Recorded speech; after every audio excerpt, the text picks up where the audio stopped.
کاتێک کە ئێمە کێشە و مشکیلەمانێت جگەرە خۆین، نێرگەلا خۆین، عارەقە خۆین، گوێ لە گۆرانی ئەگرین، ئەوە جیاوازی نێوان ئێمە و خواناسانە. کاکە بۆ جگەرە خۆی وەڵا خەفەتمەیە، بۆ گوێ لە گۆرانی ئەگری وەڵا خەفەتمەیە، مشکیلەمەیە. شەیطان وای لێ کردووە کە مرتاح بێ بەچی؟ بە گوناه و بە تاوان، بەڵام خواناسان بە عیبادەت و بە خواپەرستی و بە نوێژ خۆیان مرتاحە کرد، دڵی خۆیان خۆش دەکرد. ئەمە جۆرێکە لە جۆرەکانی سزای خوا بەسەر ئێمەوە، بەڵام هەستی پێ ناکەین، بەڵام شعوری پێ ناکەین.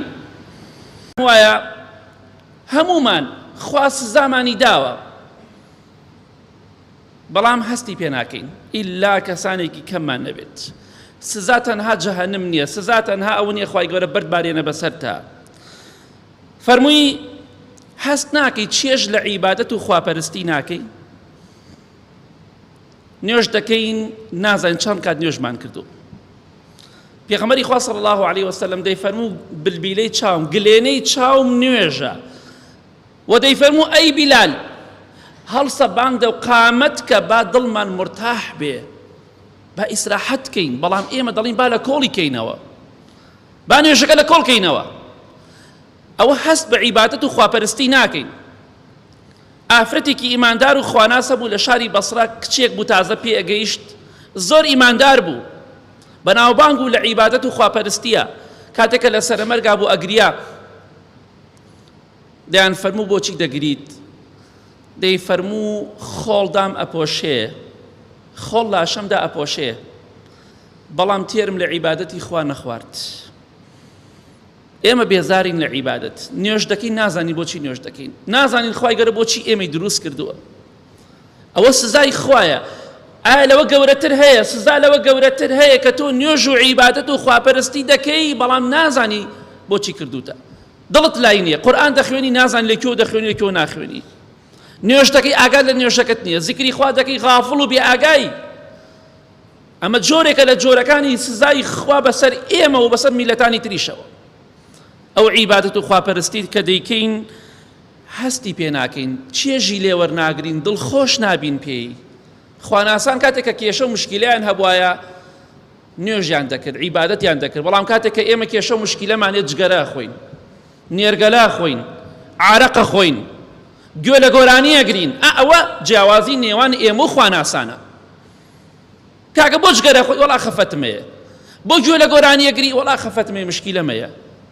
شەیطان وای لێ کردووە کە مرتاح بێ بەچی؟ بە گوناه و بە تاوان، بەڵام خواناسان بە عیبادەت و بە خواپەرستی و بە نوێژ خۆیان مرتاحە کرد، دڵی خۆیان خۆش دەکرد. ئەمە جۆرێکە لە جۆرەکانی سزای خوا بەسەر ئێمەوە، بەڵام هەستی پێ ناکەین، بەڵام شعوری پێ ناکەین.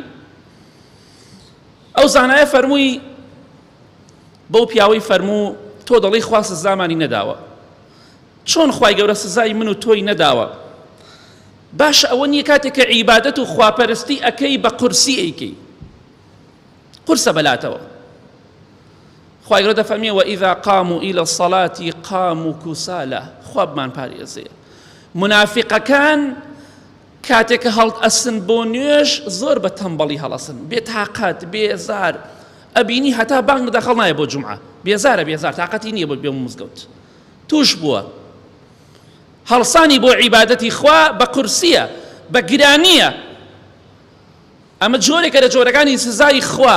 کاتێک کە مەلائیکەی خوا سەلامی خوایان لەسەر بێ لەبەر دەرگاکان ئەوەستن بۆ ئەوەی کە ئەوەی هاتە ژوور و ناوی دەنووسن، کە فەڵان کەس هاتووە بۆ مزگەوت، بەڵام ئەوانەی کە ئێستا دێن بۆ مزگەوت ناویان نانووسرێ. ئەمە لە تەقواوە نییە، لە ئیمان زەعیفیوەیە. کاتێک کە عیبادەت و خواپەرستی بەلایەوە قورسە، بە قورسی بۆی هەڵەسێ. جارێ زۆر با بانگکە بدات، خۆی مەحرومەکە لەوەی کە مەلایکە ناوی بنووسێ.